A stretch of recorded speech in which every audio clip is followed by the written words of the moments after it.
रामकृष्ण हरी अवधूत चिंतन श्री गुरुदेव दत्त। आपल्या चॅनलमध्ये सर्वांचं स्वागत आहे। येणाऱ्या 26 ऑगस्टला हरितालिका व्रत आहे आणि या व्रताची माहिती आपण या व्हिडिओमध्ये थोडक्यामध्ये घेणार आहोत। तसेच आपण हरितालिकेचे जे व्रत करतो त्यासाठी आपण पार्थिव शिवलिंग तयार करत असतो। तर हे शिवलिंग कोणत्या वाळूचं आपण तयार केलं पाहिजे आणि पूजा केल्यानंतर कोणत्या मंत्राने आराधना केली पाहिजे, तर ही संपूर्ण माहिती आपण या व्हिडिओमध्ये घेणार आहोत। म्हणून हा व्हिडिओ शेवटपर्यंत नक्की पहा। भाद्रपद शुद्ध तृतीयेला हरितालिका व्रत हे सर्वात अगोदर पार्वती मातेने केलेलं आहे आणि त्यामुळे त्यांना भगवान शंकराची प्राप्ती झालेली आहे। म्हणजेच काय, भगवान शंकराला प्राप्त करून घेण्यासाठी माता पार्वतीने कठोर तप केलं। अनेक वर्ष त्यांनी झाडाची पाने खाऊनच हे व्रत केलेलं आहे, वायूचा आहार घेऊन हे व्रत केलेलं आहे। तर त्याची अगदी छोटीशी माहिती मी आपल्या समोर मांडते आहे। ज्यावेळी भगवान भोलेनाथ आणि माता पार्वती कैलासामध्ये एकांतात बसले होते, तेव्हा माता पार्वतीने प्रश्न विचारला की प्रभू, तुम्ही तर एवढे जगाचे मालक आहात नाही का, सर्वात महान देव म्हणजे महादेव आहात, सर्व जगाचे करते धरते आहात, मग मी आपल्याला प्राप्त करून कसं घेतलं याची थोडक्यात माहिती मला सांगाल का? त्यावेळी भगवान भोलेनाथ सांगू लागले, जेव्हा तू लग्नाच्या वयामध्ये आलीस त्यावेळी नारद महर्षी आले आणि हिमालयाला सांगू लागले की तुमची मुलगी आता लग्नासाठी योग्य झालेली आहे, तर हिचं लग्न तुम्ही विष्णूशी लावून द्या।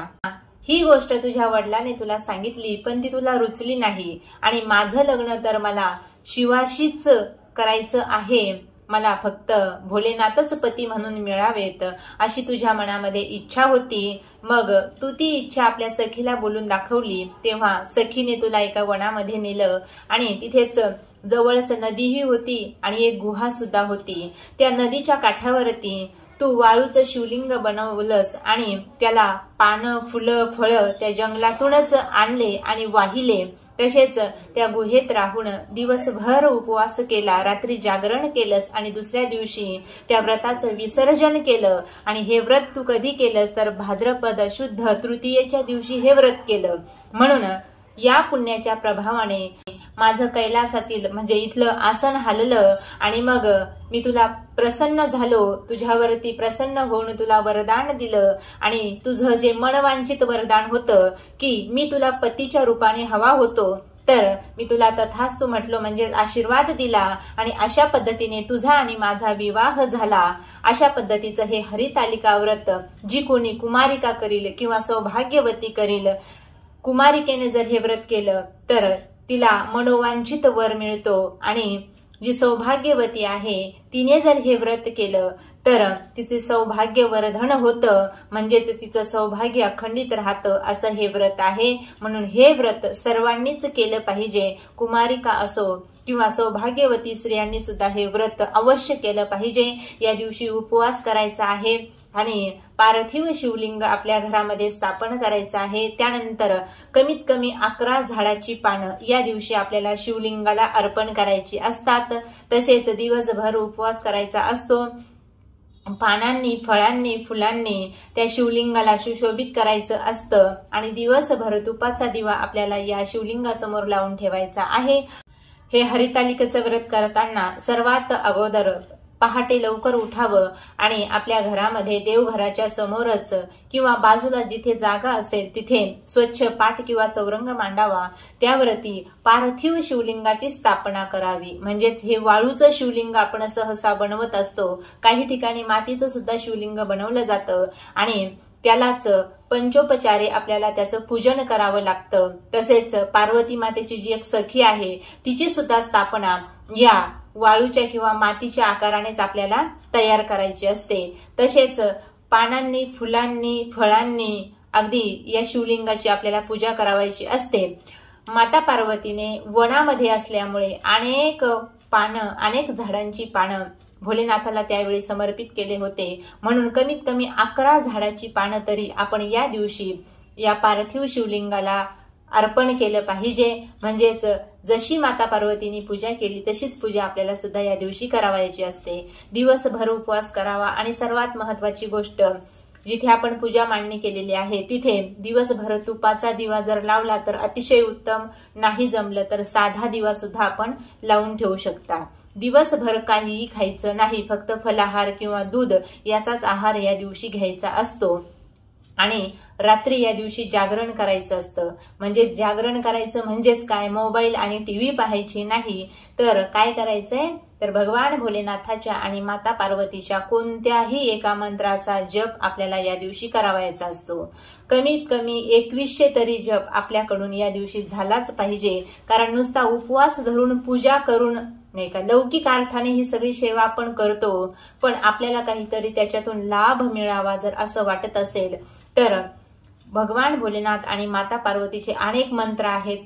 तर गौरी शंकराय नमो हा जरी मंत्र आपण म्हटला तरी सुद्धा चालेल, किंवा अनेक मंत्र आहेत त्यापैकी कुठला तरी एक मंत्र आपण या दिवशी जपलाच पाहिजे। कमीत कमी 2100 जप त्या मंत्राचा आपल्याकडून झाला पाहिजे।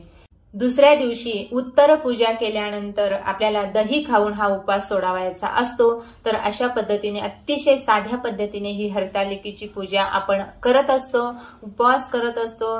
आणि उपोषणामध्ये काय खायचं काय नाही हे आता सगळ्यांनाच ठाऊक आहे। तर सर्वात महत्वाची गोष्ट अशी आहे, प्रत्येक भागामध्ये वेगवेगळ्या पद्धतीने शिवलिंग तयार केलं जातं। काही ठिकाणी मातीचं शिवलिंग तयार केलं जातं तर काही ठिकाणी वाळूचं शिवलिंग तयार केलं जातं।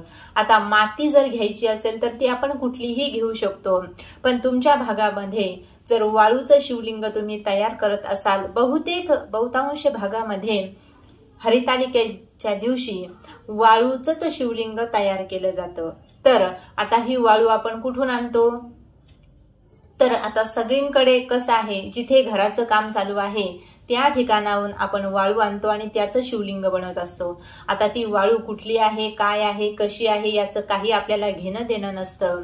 तर आता यावेळी आपल्याला थोडंसं यामध्ये बदल करावायचा आहे। तुम्ही अनेक ठिकाणी तीर्थयात्रेला जाता, अनेक ठिकाणी नदी असते, अनेक ठिकाणी गंगा मैया असते, तर तिकडून येताना काय करायचं आहे तर थोडीशी जी वाळू आहे नाही का, गंगा मैयाची कोणत्याही नाही का नदीचं दर्शन आपण घेतो, तिथे स्नान करायला जातो।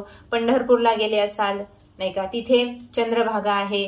जर तुम्ही आळंदीला गेले असाल तर तिथे इंद्रायणी माता आहे नाही का, आमच्या पैठणला आले असाल तर गोदावरी आहे। अनेक ठिकाणी प्रत्येक ठिकाणीच गंगा मैयाचा निवास असतो। तर प्रत्येक तीर्थामध्ये जर तुम्ही जेव्हा जाल त्यावेळी एक गोष्ट करायची आहे, ती म्हणजे काय तर तिथली वाळू आपल्याला घेऊन यायची आहे। कुठली, त्या नदीतली, नदी पात्रातली जर वाळू आणली, म्हणजेच ती तीर्थातली वाळू जर आपण आपल्या घरी आणली तर त्याने जर आपण जे शिवलिंग बनवतो आणि त्याची जर आपल्या हातून पूजा झाली तर भगवान भोलेनाथ आणि माता पार्वती आपल्यावरती निश्चितच कृपा केल्याशिवाय राहणार नाही। तुम्ही म्हणाल मग आता तिथली जर वाळू आमच्याकडे नसेल तर आमच्यावर कृपा करणार नाही का, तसं नाही, पण आपण अनेक ठिकाणी तीर्थाला जातो तेव्हा नक्कीच ही वाळू आपण आपल्या घरी आणूनच ठेवली पाहिजे। आणि ही वाळू पहिल्या दिवशीची पूजा करून दुसऱ्या दिवशी उत्तर पूजा झाल्यानंतर परत ती वाळू नाही का पाण्याने धुवून स्वच्छ करून वाळून परत ती आपल्या घरामध्ये एका बाजूला कुठेतरी ठेवून दिली पाहिजे। तर तुम्ही जेव्हा तीर्थक्षेत्रात जाल तेव्हा ही गोष्ट करू शकता। आणि ज्यांच्याकडे आता जी वाळू उपलब्ध असेल तिनेच आपण शिवलिंग तयार करावायचं आहे। ज्यांना आता आणखी 8 दिवस बाकी आहेत, ज्यांना शक्य होईल त्यांनी आपल्या जवळच्या तीर्थस्थानामध्ये जा आणि तिथली वाळू थोडीशी अगदी घेऊन या। तीच वाळू आपल्या घरी धुवून आणा आणि ती वाळवा, तिचं शिवलिंग आपल्याला तयार करायचं आहे। सोप्या पद्धतीने हरितालिकाची माहिती मी आपल्याला देण्याचा प्रयत्न केलेला आहे। उत्तर पूजा केल्यानंतर तुम्ही उपवास सोडवायचा आहे आणि हे व्रत केल्यानंतर तुम्हाला सौभाग्याची प्राप्ती होणार आहे, तुमच्या पतीला आरोग्याची प्राप्ती होणार आहे आणि ज्या कुमारिका असतील त्यांना मनासारखा वर मिळणार आहे। म्हणून हे हरितालिका व्रत सर्व स्त्रियांनी आणि कुमारिकेंनी सुद्धा अवश्य केलं पाहिजे। रामकृष्ण हरी।